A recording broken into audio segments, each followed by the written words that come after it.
we've got not one, but two of the leading banks spilling the tea for all of us. Anitra Fenderson, Director of Enterprise Messaging Ops, Design and Translation for Capital One, and Kendall Allen, Senior Group Manager for TD Bank's one-to-one practice, are going to be joined by our very own Associate Director of Strategy, Tracy Meyer, to talk about personalization that actually performs. Please welcome Anitra, Kendall, and Tracy to the stage. Watch out. Thank you everyone so much for being here for that great introduction. Like you just heard, I'm Tracy Meyer, Associate Director of Strategy here at Movable Inc. and so excited to be moderating today's discussion. Today we're going to be discussing how when personalization works at an enterprise scale, it feels almost invisible. Customers just feel understood.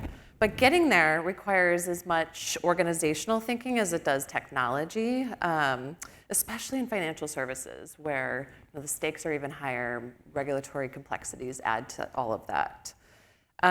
So Anitra's team at Capital One are highly technical designer developers that built a self-service model with Movable Inc., while Kendall's team at TD Bank is building deliberately from the ground up, proving value before scaling. So they're kind of aiming towards the same destination, but have different paths. And I think that contrast is what makes today's discussion so valuable. So welcome, Kendall and Anitra. And I'd love to kick off with letting the audience know a little bit about your role and how your teams work within the email channel. Anitra, let's start with you. Yeah, sure. I am Anitra Fenderson. I am the Director of Enterprise Messaging Ops and Design and Enterprise Translation at Capital One. My team is the team that executes on messaging campaigns for the company. So we cover email, SMS, push, as well as governance of the creatives and coding in each of those channels.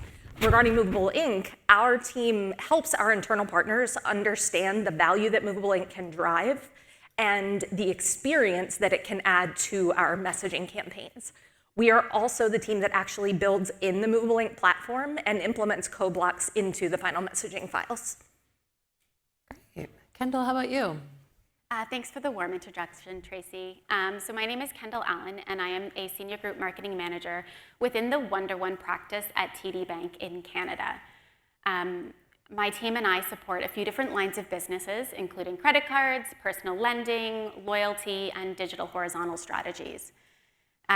We are responsible for executing all of our one-to-one campaigns, and we spend a lot of time talking about how we make our programs more personalized and drive relevancy. And so we're just starting to integrate Movable Inc. into a few of our programs right now to do just that. Fantastic. So I know each of your teams uses Movable Inc. in very different ways, from the business challenges you're solving to how your teams are actually structured, and then how you operate within the platform day to day. So it's a great example of how flexible technology needs to be to support your different organizational models and goals. So Kendall, let's start with you. What problem are you solving with Movable Inc., and how do you measure that it's actually working? Yeah, I think for us, regardless of the campaign, we start with a very simple question. What does the customer need right now, and how can we make the next step easier for them?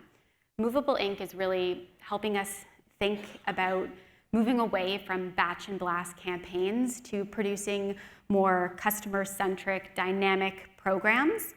And I think that's really important in the financial industry because relevance can directly influence whether or not a customer sees our communications as being helpful or another promotional marketing tactic. And then in terms of measuring success, obviously we want to make sure that the customers are engaging with our communications. Are they taking the action we want them to take?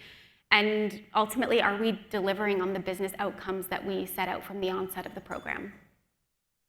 I love that. Making your North Star feel like it's helpful email communications rather than just promotional marketing. Exactly. Anitra, your team is approaching this from a different angle, one that's more technical, hands-on. Can you talk about the challenge you're solving and how you've made your team a little bit more self-service and be able to scale doing that? Yeah, so my team is extremely technical. We have always been the team that is actually building in the platform. So We are very comfortable working with the code as well as design features. So really it just makes sense for us to drive most of the development that we need directly. As email platforms have changed over the years, we have continued to ensure that our team stays as SMEs and can translate that knowledge to understand the impact to any tools and any available technology that we have. When new features become available in the Movable Ink platform, we generally work with our account team. If we need to do any training, if it's necessary, if my team can't figure it out, but then we are able to continue development on our own from there. So day-to-day, Movable Ink really is just an extension of our regular development process. I love that. I've always been impressed by the can-do attitude of your team. So Kendall, a lot of organizations today are trying to bridge the gap between customer insight and real-time execution, especially as AI raises expectations around relevance and responsiveness. Can you tell us a little bit more about how TD Bank is approaching connecting those data points across systems to power more dynamic customer engagement? Yeah, I would say it's not about having more data, but actually being able to use the data in the moment. So we are starting to lean into behavioral signals and AI-driven insights to prioritize content and what customers see. So instead of broad static campaigns, we're able to produce programs based off of customers' behaviors and what they're actually doing in that moment. We've already seen that we can scale that relevance without adding complexity. And I think as we scale our AI, it's going to help us with more decisions quicker. But at the end of the day, the marketer still defines the intent, what matters most to our customers, and how we show up so that we're keeping that relevance without sacrificing trust. Yeah, I think that's a theme we've been hearing all day, right? The machine can help scale, but the marketer is still behind making those decisions and deciding on that intent. And that really sticks out to me, so I want to pull on that a little bit more. What do you think, which signals or decisions do you think are better left to automation, and when should there still be a human in the loop? Yeah, I think automation is really good at the fast decisions, spotting patterns and deciding what messages or content a customer should see next. But when it comes to defining the strategy and what the experience should be, especially at a financial institution, humans still need to decide. We need to ensure that it's appropriate and aligned with our brand, keeping customers' trust at the center of everything we do. What I love about that framing is it really puts the marketer back in the center of the conversation, but getting an entire organization to see it that way is a different challenge altogether. So let's talk about the human side of transformation, because buy-in is often harder than using the tech itself. So Nitra, starting with you, how have you approached building internal excitement around adopting Movable Ink, and how have you enabled it day to day in your workflows to sustain momentum? Yeah, so this is, we've talked about this a lot, and it's where I make my standard joke about feeling a bit like a Movable Ink salesperson. But seriously, we have approached it from that perspective.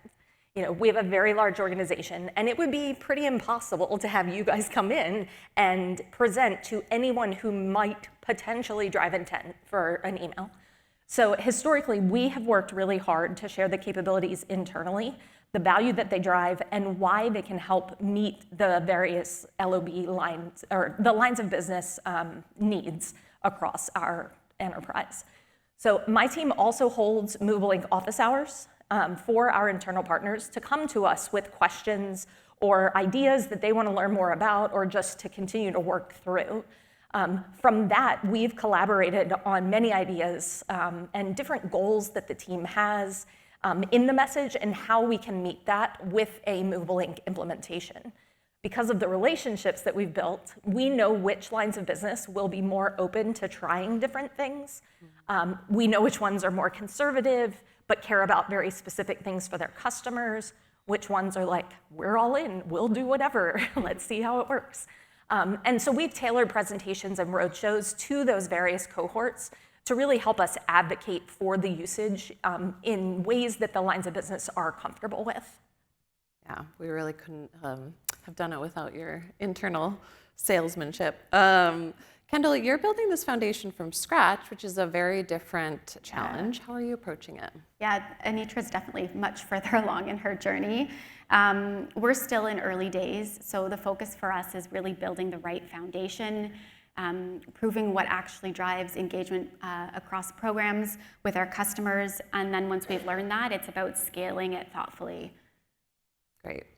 That discipline you're both describing pays off operationally too, right? Because beyond driving customer engagement, one of the biggest value drivers of Movable Inc. is our operational efficiency. And when you're working across a broad set of cross-functional stakeholders, the best tech in the world doesn't happen if it becomes, or isn't helpful, if it becomes a full-time job to maintain. So Kendall, how are you scaling relevancy without scaling work? Yeah, that's one of the biggest focuses of the practice right now. We're really focused on making personalization repeatable and modular. So we're not building from scratch every single time.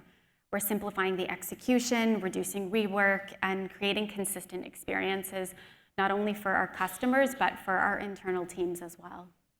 Yeah, that's fantastic. How about you, Anitra? Yeah, I mean, I think we are really working to deliver efficiency without spreading the team too thin, but continuing to advocate for the tooling across the company. So we definitely have to really pick and choose where to focus. As I mentioned earlier, we've tried to be strategic with partners across the organization, really to gain that buy-in in different places, and they can help us with that advocacy, but also share a focused message. Beyond that, we've really tried to share with our main leadership line to ensure that they understand the value of the tool and why it's different from other tools that we have, things like a DAM or an ESP, that from the outside, they may be like, oh, it's the same thing, it does the same thing. And we're like, no, the capabilities are very different. Additionally, we've also looked to create or expand integrations with other tools that we have, like email builder tools, branding platforms, or the ESPs that we use. So really just trying to integrate and make connections wherever possible. Fantastic. So I want to close with a look forward, because I think the most exciting thing about both of your programs is that there's so much runway ahead. So when you look at your programs and goals, what are the opportunities you're most excited about, and what will it take to get there? Anitra, how about starting with you? Yeah, so I think like most people, we will continue to focus on how to make features more automated versus single builds with static files. We know the power that this can unlock, but we struggle with resourcing to make it happen and the time to do the upfront work to reap the benefits on the other side. We know the value is there, but it is just making that time to make it happen. So really hope to identify business partners who can help contribute resources or dev support and partner with us on a joint goal of efficiency and deep customer personalization. More broadly, I think we will also continue to explore the best way to integrate various vendor tools with our internal tools to amplify that impact and really give our customers the most relevant and useful content possible. Yeah, I love that ambition there, especially moving away from static files towards something more automated and integrated. Kendall, what does the road ahead look like for you? The biggest opportunity, I would say, is about scaling personalization while also keeping it simple for our customers. So we've spoken earlier about using behavioral signals and AI-driven insights, and I think it's about expanding on that, but in a consistent and sustainable way. To get there, I'm going to need alignment across the practice, shared ways of working, and a focus on truly the moments that matter for our customers. Ultimately, we want personalization to be just how we show up, helpful and seamless and true to our brand. That's fantastic. So we do have a few minutes left. I want to end on something a little lighter and faster, quick lightning round. So I'll ask a couple of questions and would love some short answers from you both. Kendall, what's one thing you think marketers are over or under-hyping about AI right now? Oh, I would say that AI is probably overhyped as being fully autonomous, but we underhype how critical human strategy still is. AI is great for scaling decisions, but we need the human direction to ensure that those decisions matter to our customers. Great. And Anitra, what's one operational habit or process that has made your team more effective? So similar to what Kendall said, focusing on reuse and standardization has been significant for us. We are trying to find every way possible that we can standardize components, standardize modules, but still have them be flexible and work for all of our different lines of business without having to change the underlying structure or code that's driving them. Yeah. How about you, Kendall? Same question. I would say simplicity. We're constantly asking ourselves whether the program we're building is simple for our customers and simple for us. And if it's not, we just rethink it. I love that. Simple answer. Awesome. That's a great note to end on. So I hope what everybody takes away from today's conversation is there's no single right way to build personalization at scale, but there are principles that hold regardless of your journey. So start with the customer, of course. Prove value before you scale, and never let the tech get more complicated than the problem you're trying to solve. So Nitra and Kendall, thank you for being so generous with your time and your thinking here today. Please join me in thanking them.